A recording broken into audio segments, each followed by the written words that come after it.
Hey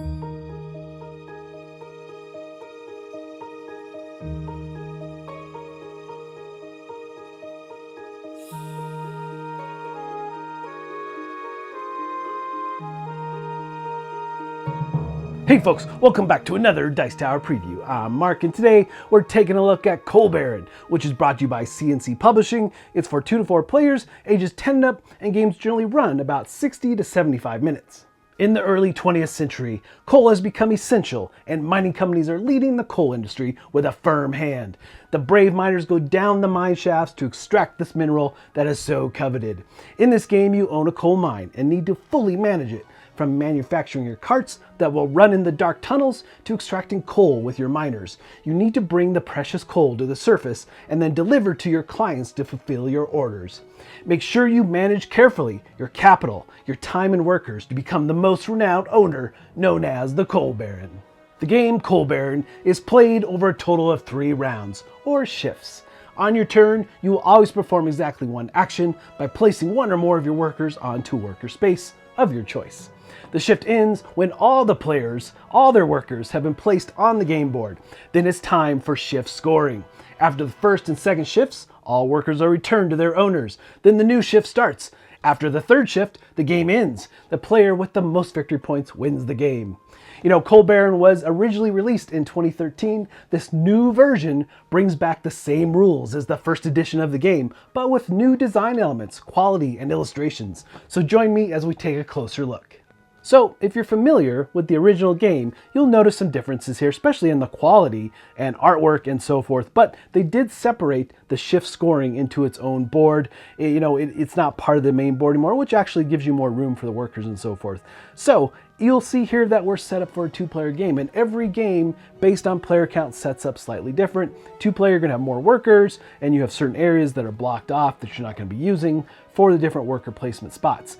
And you'll see there's some nice quality upgrades for the different ores that you're going to be using. And there's different levels of ore if you don't know this game. You've got yellow, which will cost you 1. You've got brown, which will cost you 2. Grays are going to cost you 3. And the ever coveted black coal is going to cost you 4. So it's very expensive as you go deeper into the mine, but the rewards are much greater.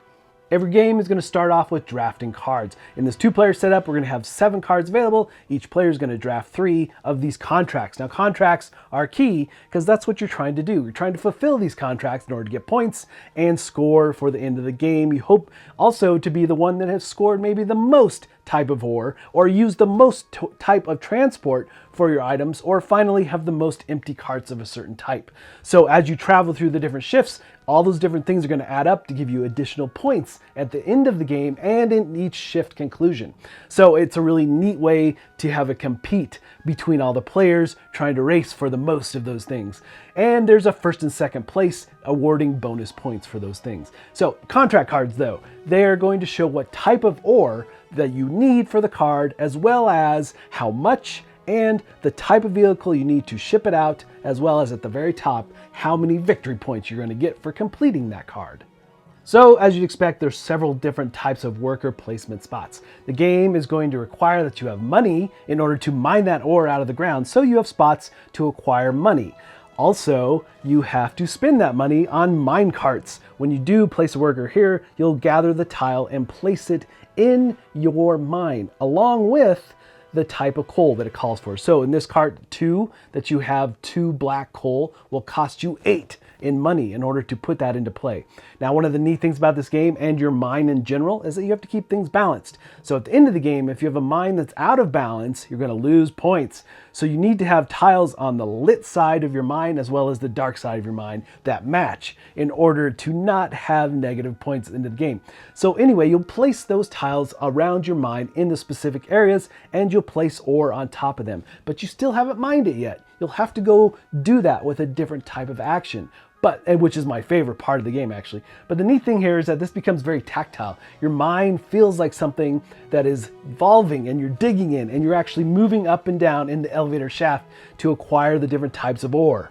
And then we have the mining spot. This is absolutely my favorite part of the game. You're placing a worker here in order to get work points. And the work points are kind of like action points. And you're going to be using them in your mine to pull the coal up from below and bring it to the contract. So for every time you move your elevator, that's going to be 1 action point.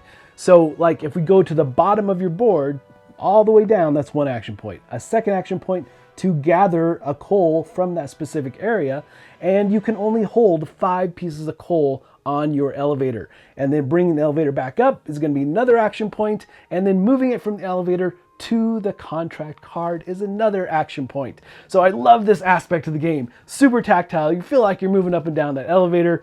Definitely my favorite aspect, but you have several different options here. And in a 4-player game, you have a 4, 6, 8, and 10 point value that you can go after. Now, one of my also favorite parts about the game is the fact that if someone else has already taken that spot, well, you can bump them off and just add 1 more worker than they had in order to take over that action space.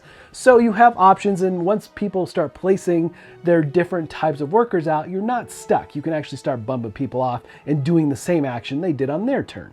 Then once you've completed a contract card, you can use your workers to go and fulfill that card using the right transportation. So if your card calls for horse and buggy, you'll put your worker there and you'll turn in all the coal, all the different ore you acquired back to the supply. You'll take your card and score your victory points based on the value at the top.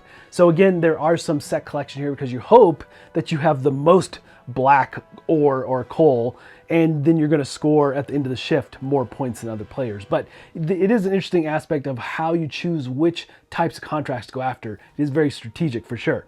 And then finally, you can just get more types of contracts to fulfill through the course of the game. Now, if you ever get to the end of the game and you haven't fulfilled everything, you will get negative points for those as well.